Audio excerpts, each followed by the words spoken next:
Hello everyone. तो आज हम जो टॉपिक केमिस्ट्री के अंदर कवर करेंगे वो है आपका केमिकल बॉन्डिंग। कि केमिकल बॉन्डिंग जो हमारे पास वो होती क्या है, कि केमिकल बॉन्ड जो होता है वो क्या होता है। सबसे पहले मैं टॉपिक को स्टार्ट करने से पहले ये पता होना चाहिए कि केमिकल बॉन्ड होता क्या है। केमिकल बॉन्ड, एक chemical bond, a chemical bond is a kind of attraction which holds two or more constituents together. मतलब कि केमिकल बॉन्ड का मतलब क्या, केमिकल बॉन्ड जो हमारे पास वो एक अट्रैक्शन है। मानो ये दो एटम्स हैं, इनके बीच का बॉन्ड जो हमारे पास, समझना इस बात को, जैसे कि हमारे पास ये दो एटम्स हैं, इनके बीच का कोई बॉन्ड है हमारे पास, ठीक है। तो ये हमने इसको एज्यूम कर लिया कि ये केमिकल बॉन्ड है। तो मैं समझाने के लिए आपको बता रहा हूँ केमिकल बॉन्ड होता क्या है। केमिकल बॉन्ड इन दोनों के बीच की हमारे पास अट्रैक्शन, कोई एक फोर्स ऑफ अट्रैक्शन आप बोल सकते हो, कोई अट्रैक्शन बोल सकते हो इन दोनों एटम्स के बीच में हमारे पास, जो इन दो एटम्स को एक दूसरे के साथ जोड़कर रखेगी। मतलब कि ये एक टाइप की फोर्सेस ऑफ अट्रैक्शन हो गई। दो, ये देखिए, ये दो एटम्स हमारे, इनके बीच की फोर्सेस ऑफ अट्रैक्शन जो इन दोनों को एक दूसरे का जोड़ कर रखेगी हमारे पास, उसको आप बोलते हैं केमिकल बॉन्ड। जहाँ पर ये देखिए आपका डेफिनेशन दे रखी है, जहाँ कंस्टिट्यूएंट पार्टिकल्स का मतलब हो जाता है हमारे पास, चाहे वो एटम्स आप बोल लो, आयंस बोल लीजिए या मॉलिक्यूल्स बोल लीजिए। तो केमिकल बॉन्ड जो होता है हमारे पास वो एक प्रकार की फोर्स ऑफ अट्रैक्शन हो गई, जो दो एटम्स को, आयंस को या मॉलिक्यूल्स को एक दूसरे के साथ जोड़कर रखती है। ये केमिकल बॉन्ड हो गया। For an element bond formation is valency dependent. कि जब कभी भी कोई एक एलिमेंट है हमारे पास, मान लीजिए हमने एक एलिमेंट, एक Na ले लिया, एक Cl। एलिमेंट आपको तीन टाइप्स के होते हैं, मेटल, नॉन मेटल्स, मेटलॉइड्स। तो हमने एग्जाम्पल ले लिया, एक मेटल का ले लिया, एक नॉन मेटल का ले लिया। तो हमारे पास कोई भी एलिमेंट जब हमारे पास आएगा तो उसके लिए बॉन्ड फॉर्मेशन जो हमारा वैलेंसी डिपेंडेंट, कि जब कभी भी बॉन्ड बनेगा तो किसके ऊपर डिपेंड करेगा, उन एलिमेंट्स की वैलेंसी के ऊपर, कि कितने वो बॉन्ड बनाएगा, कि कैपेसिटी क्या होगी उस एलिमेंट की बॉन्ड बनाने के लिए, वो सारे के सारे ऊपर डिपेंड करेगा वैलेंसी के ऊपर। अब जब इन दोनों की वैलेंसी जो होगी उसके ऊपर बेस्ड होगा कि किस तरीके से एक बॉन्ड जो वो फॉर्म होगा। और इनके बारे में हम आगे पढ़ेंगे कि किस तरीके NaCl का बॉन्ड बनता है, आयनिक बॉन्ड जो होता है कैसे बनता है, वो मैं आपको आगे बताऊंगा। फिलहाल के लिए हम यहाँ पर सिर्फ जनरल टर्म्स को समझ रहे हैं। केमिकल बॉन्डिंग होती है, केमिकल बॉन्डिंग जो हमारे किस चीज़ के ऊपर बेस्ड होती है, इनके बारे में हम आगे जाकर पढ़ेंगे, जहाँ पर हम देखेंगे कि केमिकल बॉन्ड बनता कैसे, ionic bond, covalent bond, metallic bond जो होता है हमारे पास, कोऑर्डिनेट बॉन्ड होता है, इन सभी के बारे में हम आगे जाकर पढ़ेंगे। फिलहाल के लिए ये बेसिक। फिर यहाँ पर हम बोले कि वो वैलेंसी डिपेंडेंट होता है। हमने कहा कि एक एलिमेंट के लिए बॉन्ड जब बनेगा, एक एलिमेंट मेटल और नॉन मेटल, इनके बीच में जब बॉन्ड बनेगा तो किसके ऊपर डिपेंड करेगा, उन दोनों की वैलेंसी के ऊपर। इतना हमें पता चल गया। लेकिन अब ये भी पता होनी चाहिए कि वैलेंसी होती क्या है। वैलेंसी जो होती है combining capacity of an element, कि एक एलिमेंट जो हमारे पास वो किस तरीके से आगे कंबाइन कर सकता है, एक एलिमेंट दूसरे एलिमेंट से कितना कैसे कंबाइन करेगा। जैसे ट्रांसफर करने की वजह से इलेक्ट्रॉन्स के कह सकते हो, म्यूचुअल शेयरिंग की वजह से कह सकते हो आप, या एक डेटिव बॉन्ड बनाएगा। ये सारे का सारा डिपेंड करता है आपका वैलेंसी के ऊपर, कि उसकी एक एलिमेंट की कैपेसिटी क्या है दूसरे के साथ बॉन्ड बनाने की।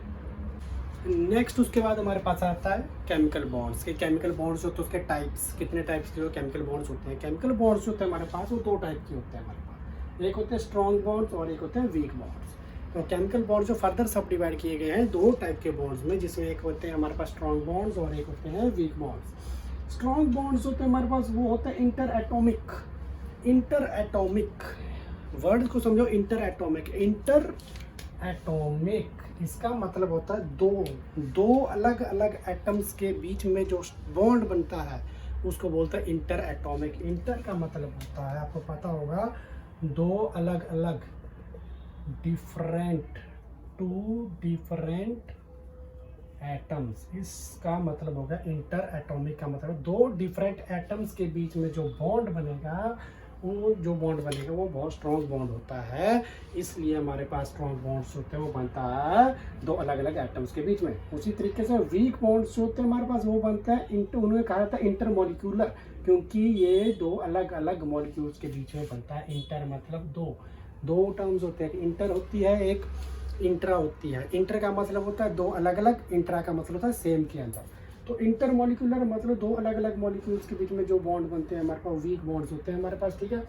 स्ट्रॉन्ग बॉन्ड्स होते हैं हमारे पास जो एटम्स के बीच में बनते हैं उनकी एनर्जी होती है 200 किलो जूल पर मोल, और जो वीक बॉन्ड्स होते हैं उनकी एनर्जी जो रेंज होती है वो 2 to 42 किलो जूल पर मोल, 2 से 42 किलो जूल पर मोल।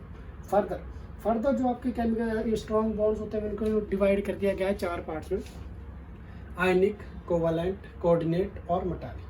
आयनिक बॉन्ड के बारे में हम डिटेल में पढ़ेंगे कि आयनिक बॉन्ड क्या होता है, ट्रांसफर इलेक्ट्रॉन्स किस तरीके से, जब इलेक्ट्रॉन्स जो हमारा एक मेटल से दूसरे नॉन मेटल की तरफ, इलेक्ट्रो पॉजिटिव एलिमेंट से इलेक्ट्रॉन नेगेटिव एलिमेंट की तरफ जब इलेक्ट्रॉन ट्रांसफर होते हैं हमारे पास, उस टाइम जो बॉन्ड बनता है वो आयनिक बॉन्ड होता है।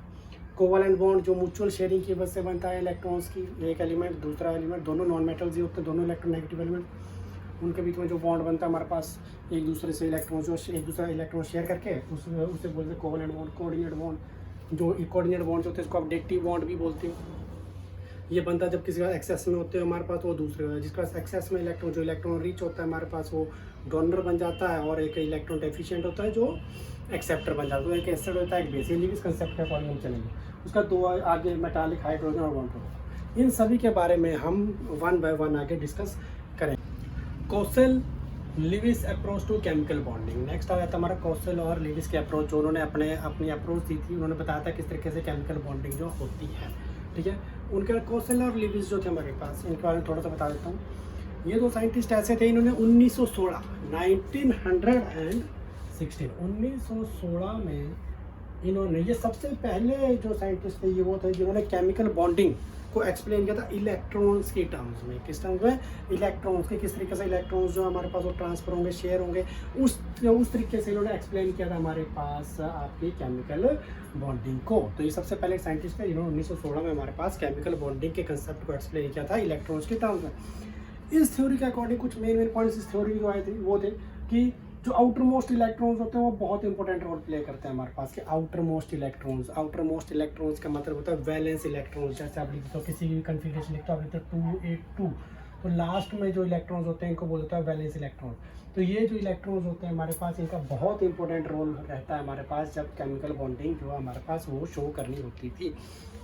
तो मेन बात, पहला पॉइंट जो इन्होंने बोला कि जो आउटर मोस्ट इलेक्ट्रॉन्स होते हैं वैलेंस इलेक्ट्रॉन्स, वो बहुत इंपॉर्टेंट रोल प्ले करते हैं केमिकल बॉन्डिंग में। दूसरा आयनिक बॉन्डिंग, कि आयनिक बॉन्डिंग क्या होती थी, आयनिक बॉन्डिंग में ट्रांसफर होने इलेक्ट्रॉन्स का भी मैं बता रहा था कि मेटल से नॉन मेटल की तरफ, एक इलेक्ट्रो पॉजिटिव से इलेक्ट्रो नेगेटिव एलिमेंट की तरफ वो जो ट्रांसफर हुए इलेक्ट्रॉन्स, उसके बाद जो बॉन्ड बनता है उसको बोलते हैं आयनिक बॉन्ड, ठीक है। उसे कोवलेंट बॉन्डिंग के बाद कंसेप्ट भी इसने यूज़ किया था जिसमें कहा है कि म्यूचुअल शेयरिंग जो होती थी इलेक्ट्रॉन्स का, 2 इलेक्ट्रोनेगेटिव एलिमेंट्स ले लो, उनके बीच में जो इलेक्ट्रॉन्स जो शेयर होंगे, बॉन्ड बनेगा, उस बॉन्ड को आप बोल देते हो हमारे पास कोवलेंट बॉन्ड। उसके बाद हम मेन जो इसने बताया था वो हमने इसमें पढ़ेंगे, वो है octet rule. Octet rule word ही बता देता है, ऑक्टेट में ऑक्ट का मतलब हो जाता है 8 इलेक्ट्रॉन्स, चलो वर्ड लिखते हैं। ऑक्ट का मतलब वैसे 8 होता है, 8 इलेक्ट्रॉन्स। ऑक्टेट रूल का मतलब होता है कि जब एक एटम, उसके वैलेंस इलेक्ट्रॉन्स में मिनिमम कितने इलेक्ट्रॉन्स आता है? 8। कि जब जैसे कोई भी एक एलिमेंट है, Cl लीजिए, वैसे 7 होते हैं, इसमें हमने 8 बना देते हैं। जब इसके वैसे इसमें 7 होते हैं, एग्जांपल के तौर पर बता रहा हूँ कि जब इसके अराउंड कितने हो जाएंगे? 8 पूरे हो जाएंगे, 2, 2, 4, 2, 6 और 2, 8। जब एक एलिमेंट उसके अराउंड 8 इलेक्ट्रॉन्स जो हमारे पास वो उसके पूरे हो जाएंगे हमारे पास, तो उस रूल को बोल देते हो आप ऑक्टेट रूल। ऑक्ट का मतलब 8 इलेक्ट्रॉन्स एक एटम के इर्द गिर्द। जब आप लिविस डॉट स्ट्रक्चर लिखोगे उसके इर्द गिर्द 8 इलेक्ट्रॉन्स जब पूरे हो जाए, 8 डॉट लग जाएंगे, तो इसका मतलब है हमारे पास कि वो ऑक्टेट रूल को फॉलो कर रहा है, वो होता है octet rule. Electrons are transferred पर शेयर्ड, मतलब इलेक्ट्रॉन्स को ट्रांसफर करना, या चाहे कोई आयनिक बॉन्डिंग चाहे कोवलेंट बॉन्डिंग के through, such that each atom gains an electronic configuration. हर एक एटम जो हमारा, कोई भी एटम जो Na ले लो, Cl ले लो, तो उनके अराउंड जो हमारा 8 इलेक्ट्रॉन्स जो हमारा पूरे हो जाएंगे, तो उस टाइम जो हमारे पास रूल होता है उसको कहलाया जाता है ऑक्टेट रूल। मतलब मिनिमम 8 इलेक्ट्रॉन्स का पूरा हो जाना एक एटम के अराउंड, उसको बोल देता है ऑक्टेट रूल। उसके बाद थोड़ा बहुत बेसिक हम लिविस सिंबल्स के बारे में भी देख लेते हैं ताकि हमारा बेस जो हमारे पास वो टोटली कंप्लीट हो जाए। उसके बाद हम आयनिक बॉन्ड की तरफ आगे चलेंगे या कोवलेंट बॉन्ड की तरफ चलेंगे। लिविस सिंबल्स, तो हमें सबसे पहले ये पता होना चाहिए कि जब कभी हम कोई मॉलिक्यूल की फॉर्मेशन करते हैं, कभी कोई भी मॉलिक्यूल जो केमिकल बॉन्डिंग बनानी होती है, उसमें सबसे ज़्यादा मैंने पहले ही उसमें कहा था, सबसे पहला रूल जो लिविस ने हमारे पास कहा था, उसमें कहा था कि सबसे मेन चीज़ वो आउटर मोस्ट इलेक्ट्रॉन्स होते हैं। कोई भी एलिमेंट ले लो, सबसे इंपॉर्टेंट चीज़ होती है वो होती है आउटर मोस्ट इलेक्ट्रॉन्स, ठीक है। तो जब कभी भी कोई भी मॉलिक्यूल जो हमारे पास वो फॉर्म करना है या बनाना है तो उसमें सबसे इंपॉर्टेंट रोल किसका होता है, वैलेंस इलेक्ट्रॉन्स का, आउटर मोस्ट इलेक्ट्रॉन्स का। तो ये जो आउटर मोस्ट इलेक्ट्रॉन्स होते हैं इनको आप एक और नाम से जानते हैं, इनको आप बोलते हैं वैलेंस इलेक्ट्रॉन्स, ठीक है। अब मेन बात है कि लीविस सिंबल्स में इनको कैसे रिप्रेजेंट करेंगे। जैसे इसमें कितने हैं, 2, कोई भी ले लो, hydrogen, helium, lithium, beryllium, boron, जो भी आपका मतलब है, कोई भी आपका मन है। जैसे मैंने बेरिलियम ले लिया, बेरिलियम के अराउंड मैंने 2 लगा के डॉट, मानो ये मेरे पास कोई भी है। जैसे मैग्नीशियम ले लो, चलो आप ऊपर हमें इलेक्ट्रॉनिक कन्फिगरेशन देंगे, मैग्नीशियम कितने वैलेंस इलेक्ट्रॉन, 2, चलो मैंने 2 लगा। तो लीविस सिंबल्स का मतलब हो गया ये डॉट्स, ये जो डॉट्स एक एलिमेंट के अराउंड लगाए जाते हैं ये रिप्रेजेंट करते हैं आपके वैलेंस इलेक्ट्रॉन्स को। और इस तरीके से आपका लीविस डॉट स्ट्रक्चर जो लिखा जाता है, इसीलिए कहा तो लीविस डॉट स्ट्रक्चर। डॉट का मतलब होता है वैलेंस इलेक्ट्रॉन्स जो आप उसकी इलेक्ट्रॉनिक कॉन्फ़िगरेशन से उठाते हो। जब एक एटम के अराउंड डॉट्स की फॉर्म में एक स्ट्रक्चर लिखा जाता है हमारे पास तो उसको बोलते हैं लीविस डॉट स्ट्रक्चर, ठीक है। अब इसका हम सिग्निफिकेंस भी देख लेते हैं, ठीक है, कि क्या मतलब इस कैसे कैलकुलेट कर सकते हैं वैलेंस। देखो हमने कहा कि अगर नॉर्मली में बात करूँ तो वैलेंस इलेक्ट्रॉन्स होते हैं हमारे पास, उन्हीं से वैलेंसी कैलकुलेट कर लेते हैं। जैसे मैग्नीशियम का अराउंड 2 डॉट्स हैं तो मैग्नीशियम की वैलेंसी होती है +2, क्योंकि ये 2 इलेक्ट्रॉन्स जो हम आगे दे सकते हैं। समझेंगे, हम सारा कुछ समझेंगे आगे जाकर, थोड़ा सा नॉर्मल बता रहा हूँ सिग्निफिकेंस इसका, कि जो डॉट्स होंगे नॉर्मली, जो ये डॉट्स आप लगाओगे, ये जो वैलेंस इलेक्ट्रॉन्स जो आपने लगाए होंगे किसी भी एटम के अराउंड जो आपने लगाए होंगे ऐसे ही है, तो वो उनकी वैलेंसी बता देगा। जैसे इसमें 1 2 3 4, तो इसकी मैक्सिमम वैलेंसी कितनी हो जाएगी, +4 की वैलेंसी जो कार्बन शो करते हैं। जैसे आपको कार्बन टेट्रा वैलेंट भी होता है हमारे पास, ठीक है। बेरिलियम का आप ले लो, बोरोन का आप ले लो हमारे पास, ठीक है। Beryllium, hydro, helium, lithium, beryllium 2 beryllium जो हमारे पास उसके अराउंड 2 डॉट होंगे। बेरिलियम के अराउंड आप 2 डॉट लगा दोगे तो इसकी वैलेंसी 2 हो जाएगी हमारे पास। बोरोन के अराउंड आप 3 डॉट लगा दोगे, इसकी वैलेंसी जो हमारे पास 3 हो जाएगी हमारे, ठीक है।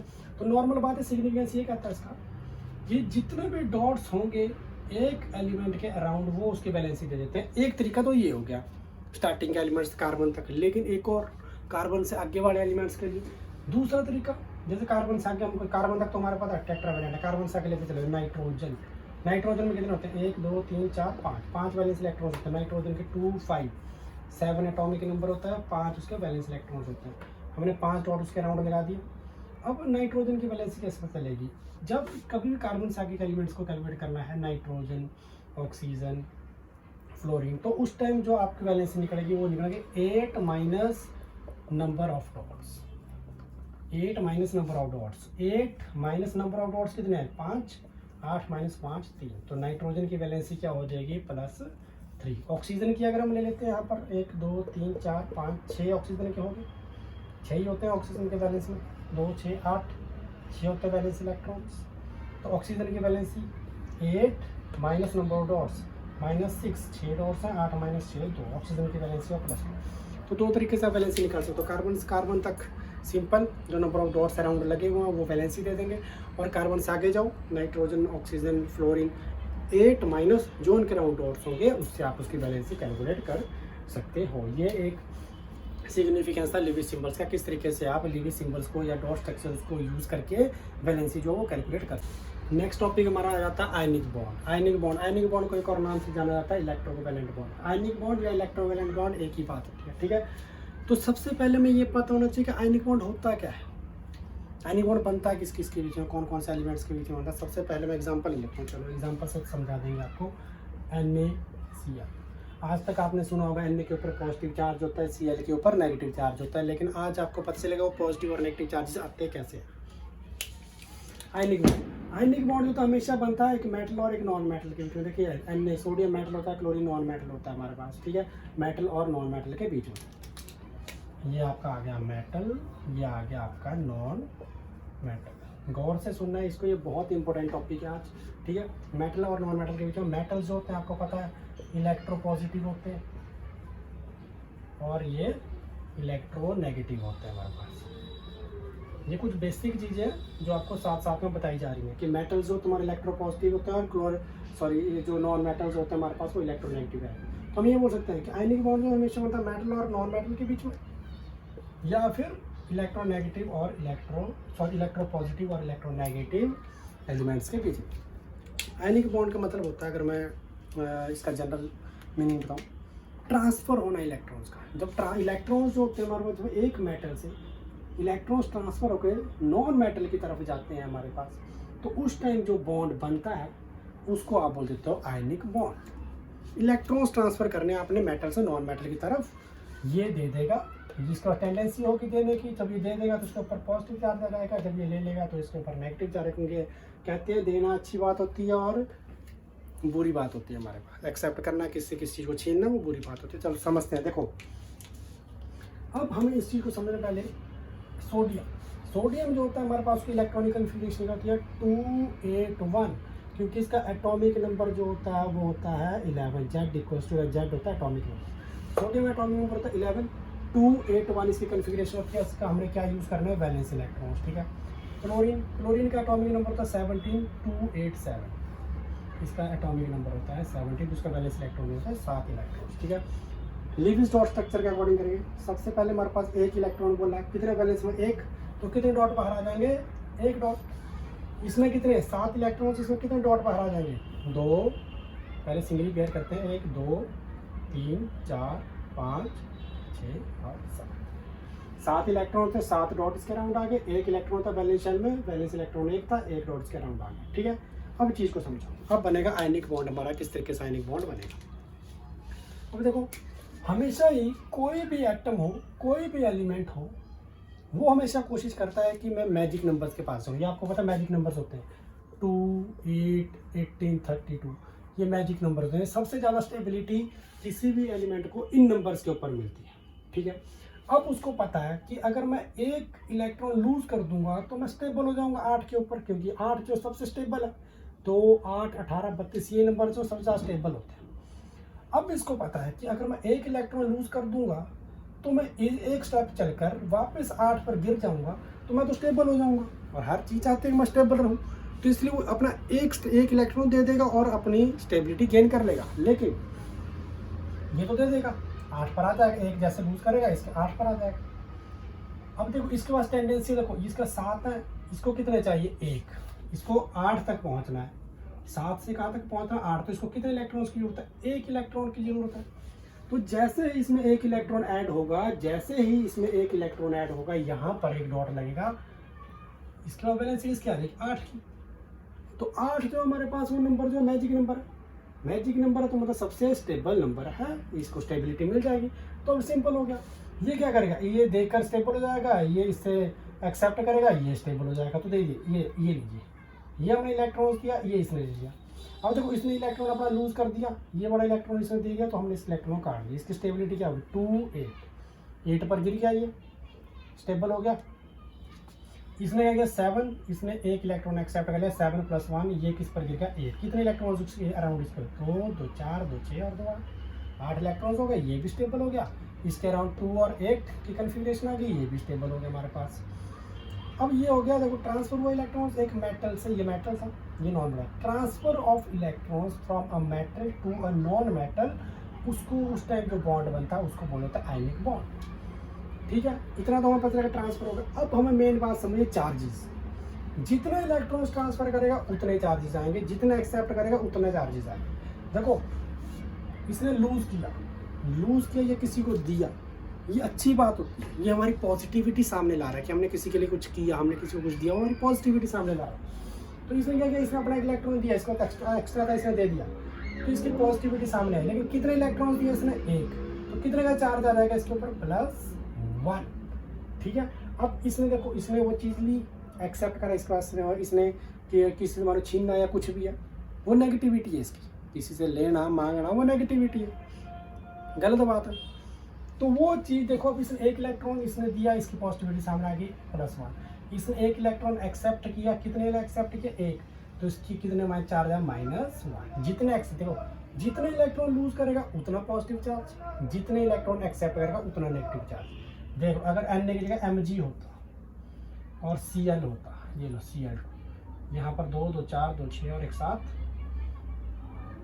7। ये 2 इलेक्ट्रॉन ये 2 दे सकता था, इसने एक इसको दे दिया, इसके 8 पूरे हो गए। दूसरा इलेक्ट्रॉन इसने इस Cl को दे दिया, इसके 8 इलेक्ट्रॉन पूरे हो गए। अब देखिए इसने कितने इलेक्ट्रॉन दिए, 2, तो कितने का चार्ज आ जाएगा, 2 + 2 पॉजिटिव का। इन दोनों ने, इसने एक इलेक्ट्रॉन एक्सेप्ट किया -1 का, इसने एक किया -1 का, तो टोटल क्या हो जाएगा फॉर्मूला MgCl2। चार्जेस अगर निकालोगे हमारे पास तो क्लोरीन के ऊपर 2 नेगेटिव का होगा, दोनों को मिलाकर 2 पॉजिटिव न्यूट्रल चार्जेस। ठीक है, अब लगा पता कि जब जो बॉन्ड बनता है इलेक्ट्रॉन्स ट्रांसफर होने के बाद एक मेटल से नॉन मेटल की तरफ, उस बॉन्ड को बोलते हैं हम आयनिक बॉन्ड। ये था आपका पूरे का पूरा कंसेप्ट आयनिक बॉन्ड का, किस तरीके से आयनिक बॉन्ड जो हमारे पास वो बनता है।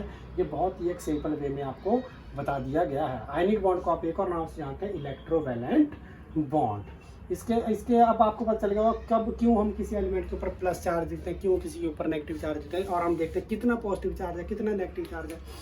MgCl2 लिखते हैं हमेशा, Mg के ऊपर 2 पॉजिटिव चार्ज क्यों लिखा जाता है।